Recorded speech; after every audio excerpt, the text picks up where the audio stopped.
Episode की starting में हमें बताया जाता है कि हम जिस दुनिया में रहते हैं वह कई सारे मिस्ट्रीज से भरी हुई है और आज तक इन मिस्ट्रीज को कोई नहीं समझ पाया है। पर हमारी दुनिया के अलावा इस जगह पर कई और सारे डायमेंशन एग्जिस्ट करते हैं और यह सभी डायमेंशन ईवल और गुड क्रिएचर्स से भरे हुए हैं।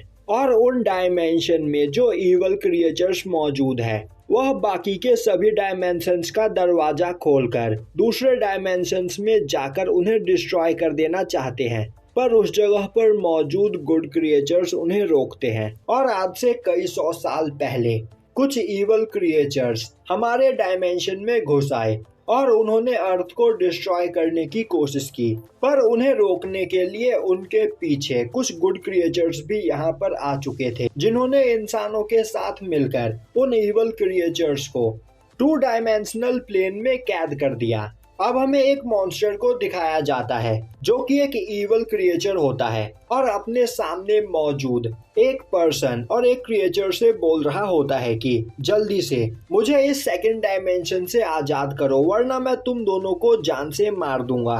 पर वह पर्सन और वह गोल्डन वॉरियर एक साथ मिलकर उस मॉन्स्टर के साथ फाइट करते हैं, पर वह मॉन्स्टर काफी ज्यादा पावरफुल होता है और लगातार उन दोनों पर अटैक किए चला जा रहा होता है। तभी वह पर्सन अपने पास से एक गोल्डन स्वॉर्ड निकालता है, पर वह मॉन्स्टर काफी ज्यादा पावरफुल होता है और उस पर्सन के गोल्डन स्वॉर्ड का भी उस मॉन्स्टर पर कोई असर नहीं हो रहा होता है। तभी वह पर्सन उस मॉन्स्टर की ओर एक कार्ड फेंकता है और उस कार्ड से एक आइज अटैक निकलकर मॉन्स्टर को फ्रीज करने लगता है, पर जल्द ही वह मॉन्स्टर आजाद हो जाता है। अब वह गोल्डन वॉरियर और वह पर्सन दोनों एक साथ मिलकर उस मॉन्स्टर पर अटैक करते हैं, पर उस मॉन्स्टर को इससे भी कुछ नहीं होता है और अब वह अपनी फायर पावर का यूज करते हुए उन दोनों को खुद से दूर कर देता है। तभी वह पर्सन अपने पास से एक और कार्ड निकालकर उस मॉन्स्टर को दोबारा से फ्रीज करने की कोशिश करता है, पर वह मॉन्स्टर काफी तेजी में उस पर्सन की ओर अटैक करता है, जिससे उस पर्सन के पास मौजूद डेक टूट जाता है और उसके अंदर मौजूद कार्ड चारों ओर हवा में उड़ने लगते हैं। वह पर्सन गोल्डन वॉरियर से बोलता है हमारे पास यही आखिरी चांस है, अगर हमने अभी इसे सील नहीं किया तो यह हमें जान से मार देगा। यह सुनते ही वह गोल्डन वॉरियर उन सभी कार्ड्स की पावर का यूज करते हुए एक हेवनली स्वॉर्ड बनाता है और अब वह उस स्वॉर्ड से अटैक करके उस मॉन्स्टर को सील कर देता है, जिसके बाद वहां पर सब कुछ शांत हो जाता है और अब वह मॉन्स्टर एक कार्ड में बदल चुका होता है। पर जैसे ही वह पर्सन उस कार्ड को उठाने की कोशिश करता है, उस कार्ड के अंदर से दोबारा से मॉन्स्टर बाहर आते हुए उस पर्सन पर अटैक कर देता है। तभी हमारे मेन कैरेक्टर की आंख खुल जाती है और वह बोलता है मैंने दोबारा से यही सपना देखा। और अब वह अपने पास रखी एक बुक उठाता है और उसमें उस मॉन्स्टर और उस गोल्डन वॉरियर को देखने लगता है। वहीं वह बोलता है कि मेरे फादर भी इसी तरह की चीजें देखा करते थे और आज से 8 साल पहले अचानक ही वह गायब हो गए और आज तक वापस लौटकर नहीं आए, पर मुझे यकीन है कि वह वापस जरूर लौटेंगे। और मेरे फादर ने जाने से पहले मुझे कुछ कार्ड्स दिए थे और अब वह उन कार्ड्स में से उस गोल्डन वॉरियर का कार्ड बाहर निकालता है और बोलता है यह कार्ड तो बच्चों के खेलने वाले कार्ड लग रहे हैं, तो आखिर मेरे फादर इन्हें कलेक्ट क्यों किया करते थे। वहीं पीछे खड़ा गोल्डन वॉरियर हमारे मेन कैरेक्टर को देख रहा होता है, पर मेन कैरेक्टर उसे नहीं देख पा रहा होता है। तभी उसके आंखों में दर्द होने लगता है। अब वह उठकर खड़ा होता है और बोलता है कल पूरी रात मैं किताब पढ़ रहा था, शायद से यह इसी वजह से हो रहा है। जिसके बाद वह अपने पेरेंट्स की फोटो देखता है और बोलता है मॉम डैड आज मैं 18 साल का हो गया हूँ। और अब वह बोलता है कि उसकी मदर उसे जन्म देते ही मर गई थी और आज से 8 साल पहले उसके फादर अचानक ही गायब हो गए। तभी से वह यहाँ अपनी ग्रैंड मदर के साथ रह रहा है। तभी वहाँ पर उसकी ग्रैंड मदर आते हुए बोलती है क्या तुम्हारी आंखों में दोबारा दर्द हो रहा है? यू हाँ में जवाब देता है। तभी उसकी ग्रैंड मदर उसे बर्थडे विश करती है और अब वह अपने पास से निकालकर एक चश्मा यू को देते हुए बोलती है कि तुम्हारे फादर ने मुझे यह दिया था और उन्होंने मुझसे कहा था कि जब तुम 18 साल के हो जाओ तब मैं तुम्हें यह दे दूं।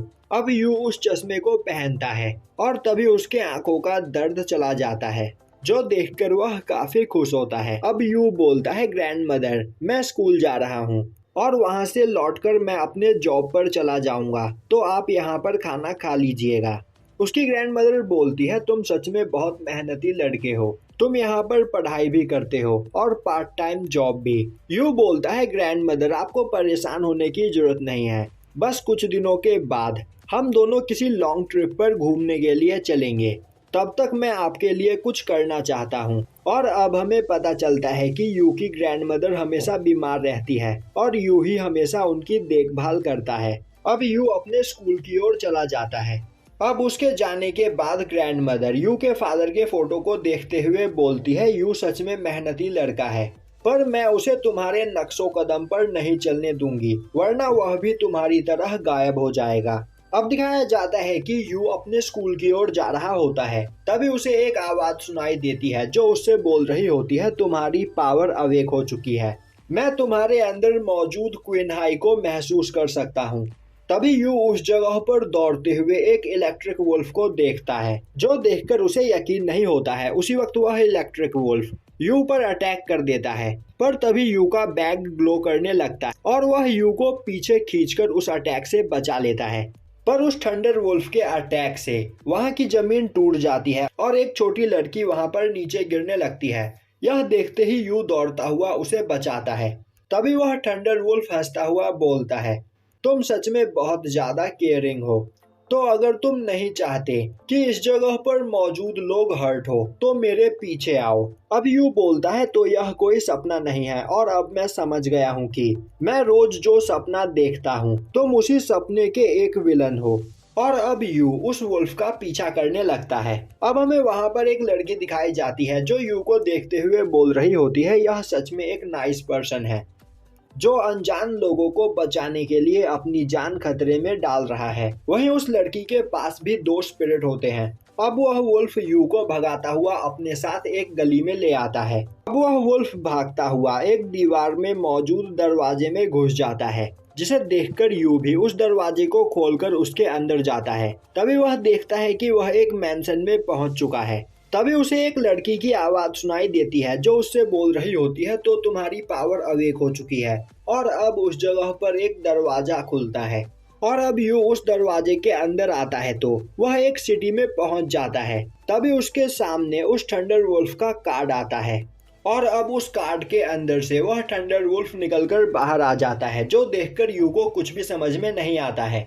तभी वह थंडर वुल्फ बोलता है, तुम्हें क्या लग रहा था मैं बस एक नॉर्मल कार्ड हूँ, पर जितना तुम सोच रहे हो इस जगह पर सिचुएशन उससे कहीं ज्यादा कॉम्प्लिकेटेड है। मैं तुम्हारी लाइफ का पहला विलन हूँ जो तुम्हें एक चांस देने के लिए आया हूँ। यू बोलता है, किस तरह का चांस? थंडर वुल्फ बोलता है, अगर तुम मुझे इस जगह पर हरा दो तो तुम डायमेंशनल जर्नल बन सकते हो और तुम्हारे पास जितने भी कार्ड मौजूद है उन सभी कार्ड के अंदर कोई ना कोई स्पिरिट मौजूद है, जिन स्पिरिट की पावर का यूज करते हुए तुम इस पूरी दुनिया पर राज कर सकते हो। यू बोलता है, पर मुझे ऐसा कुछ नहीं करना, मैं इस दुनिया पर राज करना नहीं चाहता हूँ। यह सुनते ही वह थंडर वुल्फ गुस्से में बोलता है, तो फिर ठीक है, मैं इस जगह पर तुम्हें मारकर खुद को आजाद करूंगा, वैसे भी तुम मुझे कंट्रोल करने के लिए बहुत ज्यादा यंग हो। और यह बोलता हुआ वह वुल्फ यू पर अटैक कर देता है और अब यू की बॉडी अपने आप बिल्डिंग से नीचे छलांग लगा देती है।